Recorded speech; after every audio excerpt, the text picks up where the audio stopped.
আসসালামু আলাইকুম। সন্তান না থাকলেও আমি অসম্পূর্ণ নই।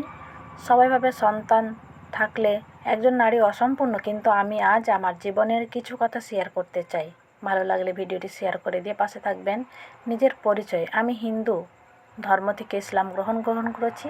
জীবনে অনেক চ্যালেঞ্জ এসেছে, কিন্তু আল্লাহর ওপর ভরসা কখনো আমি হারাইনি, আর হারানো উচিত না।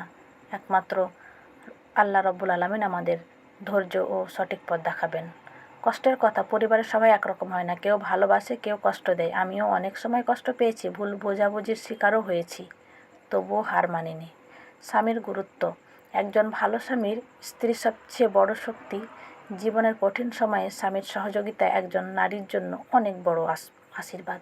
আমার স্বামী যে আমার সাথে সবসময় আছেন, এবং আমরা যে সন্তানহীন, সে আমাকে যে কখনোই বলে নাই যে তোমার, কখনোই আমাকে সে ছোট চোখে দেখে না, অনেক ভালোবাসে। সন্তান প্রসঙ্গে: আল্লাহ যাকে ইচ্ছা সন্তান দেয়, যাকে ইচ্ছা অপেক্ষা করান।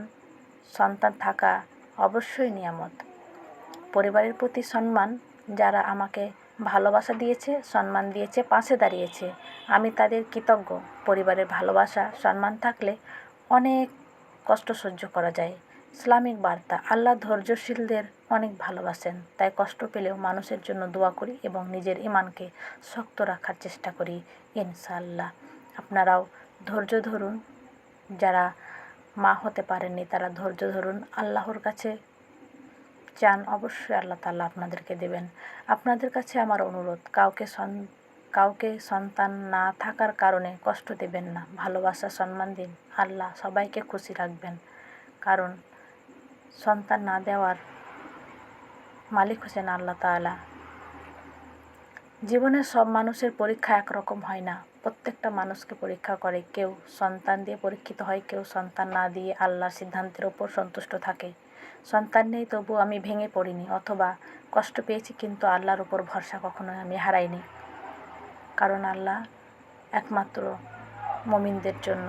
কারণ আমাদের সব কিছু মহান আল্লাহ তাআলার ওপর ছেড়ে দেওয়াই উচিত। আসসালামু আলাইকুম ওয়া রাহমাতুল্লাহি ওয়া বারাকাতুহু। সবাই ভালো থাকবেন, সুস্থ থাকবেন।